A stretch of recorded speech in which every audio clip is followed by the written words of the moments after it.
l'émission Saveurs divines.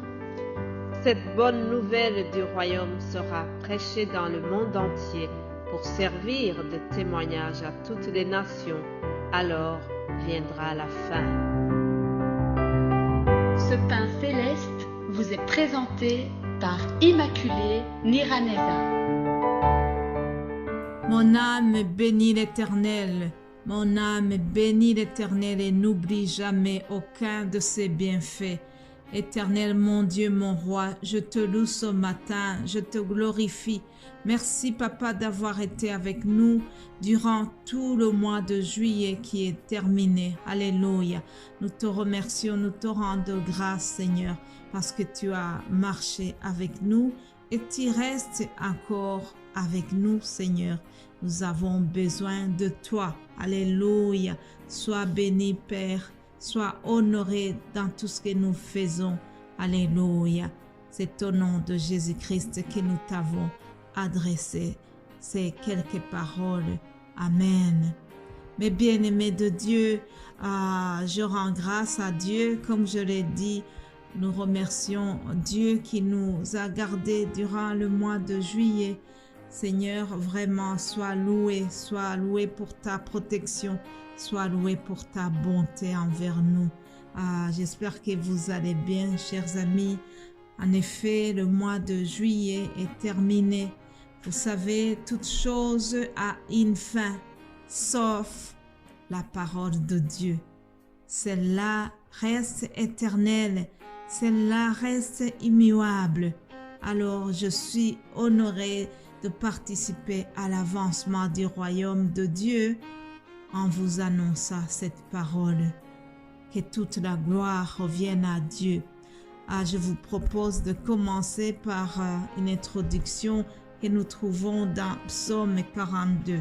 Le Psaume 42, juste les 3 premiers versets, il est écrit « Comme une biche soupire après les courants d'eau, ainsi mon âme soupire après toi, ô Dieu. Mon âme a soif de toi, du Dieu vivant.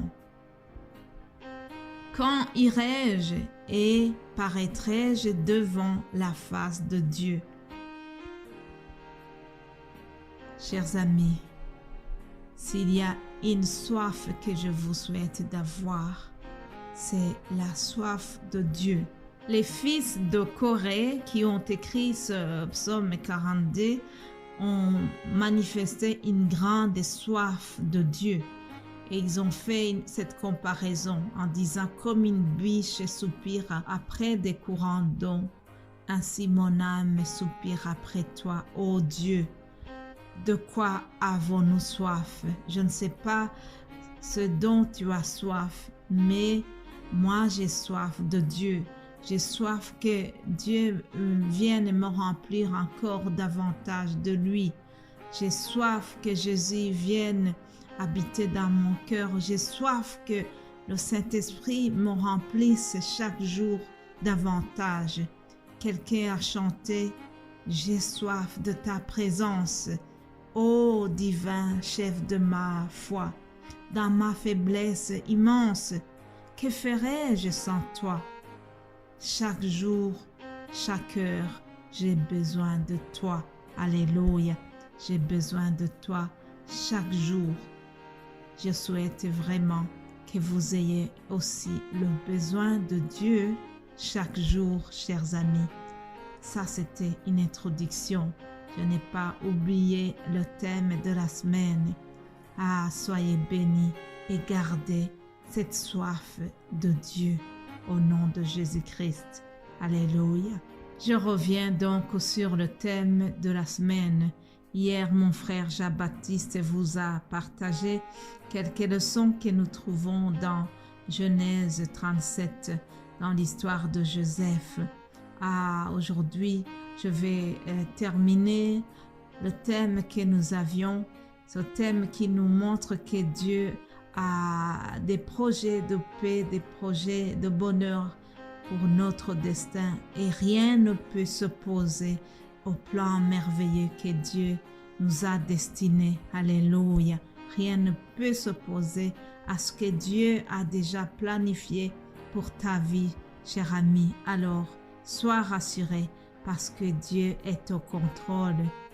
Plusieurs exemples dans la Bible nous montrent que Dieu protège toujours les siens. Je me rappelle de l'épisode de Daniel qui a été jeté dans la fosse aux lions. On pensait que c'est terminé pour lui, mais Dieu avait le contrôle de tout. Alors, les lions n'ont pas dévoré Daniel. Ses ennemis pensaient que c'était terminé pour lui. Cependant, il a été épargné. Alléluia. Notre ami Paul, l'apôtre Paul aussi, a été souvent malmené, chers amis. Plusieurs fois, on l'a mis en prison. Lorsque nous voyons le livre des Actes des Apôtres, à partir du chapitre 23 jusqu'à la fin, nous voyons Paul qui est amené ici et là, qui est interrogé. Dans le chapitre 23, nous voyons qu'on avait eu un complot contre lui. Et heureusement, ce complot a été déjoué grâce à un petit neveu, un petit garçon, le neveu de Paul.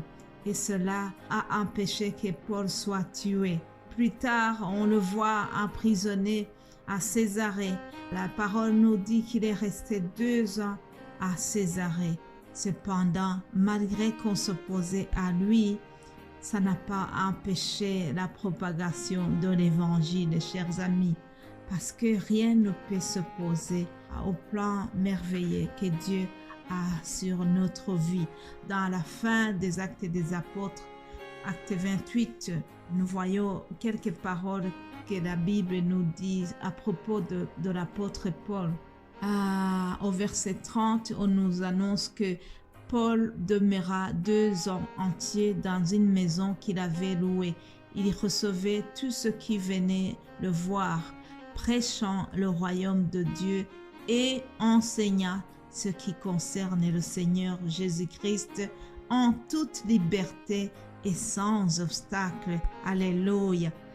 Cependant, chers amis, ce qui a précédé cela était terrible. Cependant, Jésus-Christ était avec lui. Il était au contrôle parce qu'il avait un projet tellement vaste pour que l'évangile soit annoncé dans le monde entier, chers amis. Et pour terminer ce thème, je voudrais vous rappeler aussi que le Seigneur, notre Seigneur Jésus-Christ, a été combattu. Vous savez, le monde ne voulait pas de lui. Vous savez que ses compatriotes l'ont crucifié. Lorsqu'on l'a crucifié, on pensait que c'était terminé avec ce Jésus de Nazareth. Ils ont même dit qu'il avait une secte qu'on appelait secte des Nazaréens. La secte a été qualifiée comme ça, secte des Nazaréens. L'apôtre Paul aussi, on lui reprochait qu'il fait la propagande de cette secte.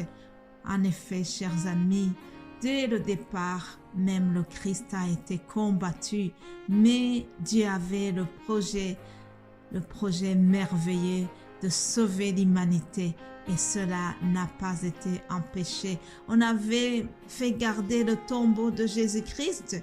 Cependant, les gardes n'ont pas compris comment cela s'est passé lorsqu'il est ressuscité. Tout cela pour vous dire que rien ne peut s'opposer au plan merveilleux, au destin que Dieu a planifié pour nous. Alléluia, rien ne peut s'y opposer. Dieu est au contrôle, alors que cela nous rassure, chers amis. Dieu, ce qu'il a déjà planifié pour nous, va s'accomplir quoi qu'il arrive. Notre Père Céleste a des projets de paix et non de malheur. Alléluia. Je vais terminer en vous lisant 1 Thessaloniciens chapitre 5 au verset 23. Que ces paroles vous accompagnent durant le week-end. Il est écrit que le Dieu de paix vous sanctifie lui-même tout entier et que tout votre être, l'esprit, l'âme et le corps soient conservés irréprochables lors de l'avènement de notre Seigneur Jésus-Christ. Celui qui vous a appelé est fidèle et celui qui le fera. Alléluia, alléluia. Que le Dieu de paix nous sanctifie, chers amis, et restons irréprochables. C'est au nom de Jésus-Christ que je vous ai partagé ce message. Soyez bénis abondamment. Bon week-end et nous nous retrouvons lundi par la grâce de Dieu. Amen.